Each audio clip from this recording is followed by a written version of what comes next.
பேசும்போது திசைகள் கிடையாது.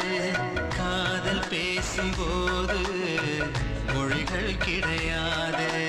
பேசும் வார்த்தை போல மௌனம் புரியாது. கண்கள் பேசும் வார்த்தை கடவுள் அறியாது. உலவி திரியும் காற்றுக்கு உருவம் தீட்ட முடியாது.